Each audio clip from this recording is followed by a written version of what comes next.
বৃহস্পতিবার চীনের state council information office চীনে সামুদ্রিক পরিবেশ সুরক্ষা শিরোনামে একটি শ্বেতপত্র প্রকাশ করেছে।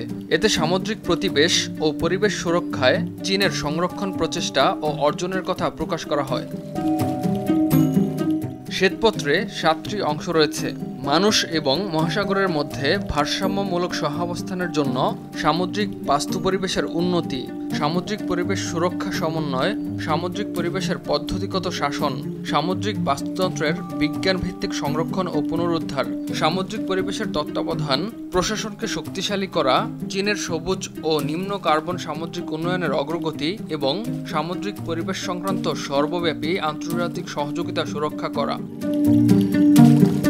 শ্বেতপত্রে সামুদ্রিক পরিবেশ রক্ষায় চীন বেশ সক্রিয় বলেও উল্লেখ করা হয়। বলা হয়, বছরের পর বছর ধরে চীন পরিবেশ সংরক্ষণকে অগ্রাধিকার দিয়েছে, নিয়মতান্ত্রিক শাসনের অনুসরণ করেছে, সমন্বিত উন্নয়ন, সুরক্ষা প্রচেষ্টা এবং উচ্চস্তরের সুরক্ষার সঙ্গে উচ্চমানের উন্নয়নকে সমর্থন করেছে।